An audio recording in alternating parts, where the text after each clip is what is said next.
Hello, everybody.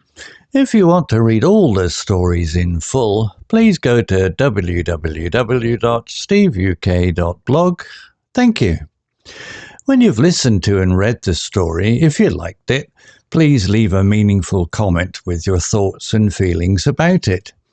If you'd like to have a story from a specific genre, say a mystery, a thriller, a horror, or science fiction story, whichever, please leave a comment and let me know the type of thing you would like. Thank you.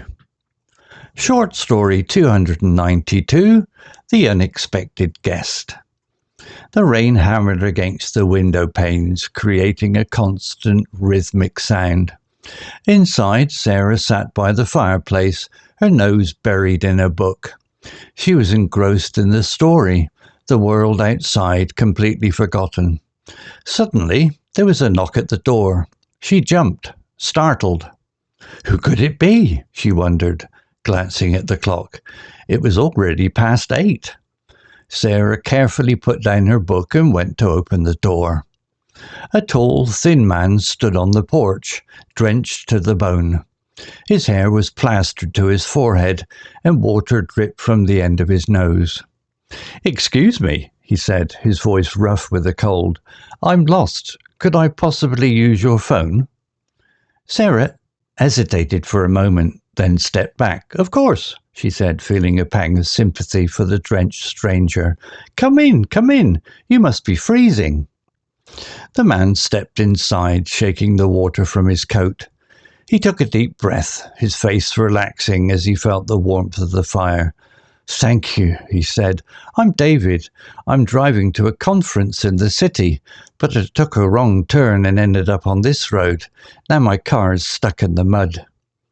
Sarah, a kind and compassionate woman, immediately felt a need to help. "I'm Sarah," she said, leading him to the kitchen. "Let me get you a warm towel and a hot drink."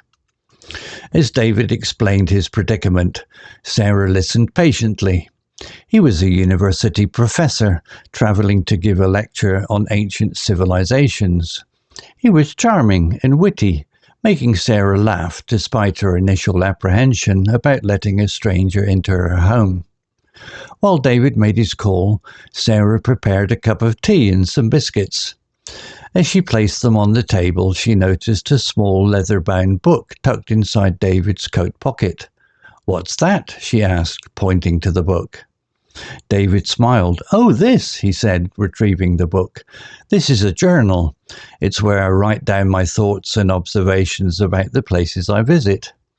He opened the book and showed Sarah a faded inscription on the first page. "It belonged to my grandfather," he explained. "He was an archaeologist and he travelled all over the world documenting his discoveries."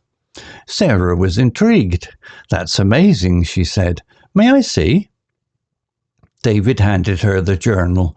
As she flipped through the yellowed pages, she was struck by the meticulous descriptions and beautiful sketches of ancient ruins and artifacts. David's grandfather had a keen eye for detail and a passion for the past that resonated with Sarah. They talked for hours that evening, sharing stories and insights about the world. David was a fascinating man, and Sarah found herself completely drawn to his passion and intellect. By the time the rain had stopped and the moon began to rise, Sarah felt a strange sense of connection with this unexpected guest. David had found a tow truck to rescue his car, and he was ready to leave. "Thank you, Sarah," he said, shaking her hand. "You've been incredibly kind. I owe you one." Sarah smiled. "It was my pleasure, David," she replied. "I'm glad you find your way out of the mud, and maybe," she added, a touch of nervousness in her voice, "we can meet again sometime." David smiled back, his eyes sparkling. "I'd like that very much, Sarah." As he drove away, Sarah stood on the porch, watching his car disappear into the night. She felt a sense of warmth and anticipation, knowing that this unexpected encounter might just be the beginning of something special. Vocabulary notes. Engrossed, adjective. Meaning, completely absorbed in something, giving all your attention to something. Example in the story. She was engrossed in the story, the world outside completely forgotten. Similar words. Absorbed, captivated, fascinated, immersed.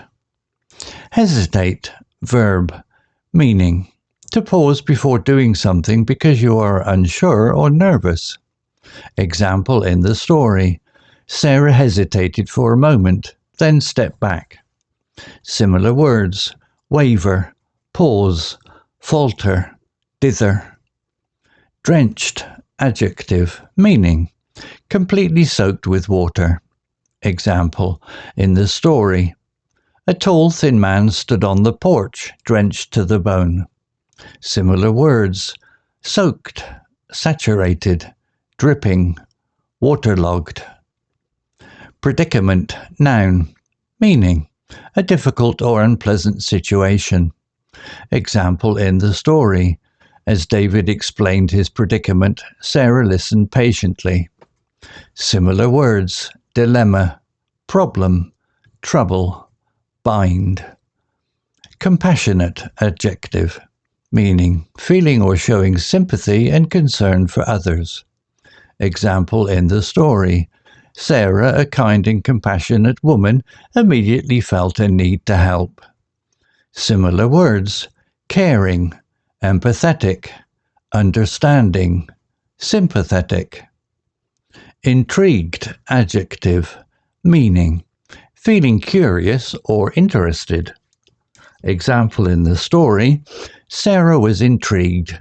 That's amazing, she said. Similar words. Fascinated, captivated, interested, curious. Meticulous, adjective, meaning very careful and precise, paying great attention to detail. Example in the story. As she flipped through the yellowed pages, she was struck by the meticulous descriptions and beautiful sketches of ancient ruins and artifacts. Similar words. Thorough, detailed, painstaking, precise. Resonate, verb, meaning to have a special meaning or importance for someone. Example in the story. David's grandfather had a keen eye for detail and a passion for the past that resonated with Sarah. Similar words. Connect with, appeal to, strike a chord with. Anticipation, meaning a feeling of excitement or nervousness about something that is going to happen. Example in the story. She felt a sense of warmth and anticipation, knowing that this unexpected encounter might just be the beginning of something special. Similar words. Expectation, eagerness, hope, excitement. Keen, adjective, meaning having a strong interest in something, very interested and enthusiastic. Example in the story. David's grandfather had a keen eye for detail and a passion for the past. Similar words. Eager, enthusiastic, passionate, fervent. Story written by onemin.ai. Image created by Designer AI. To read all the stories in full, please go to www.steveuk.blog. Thank you.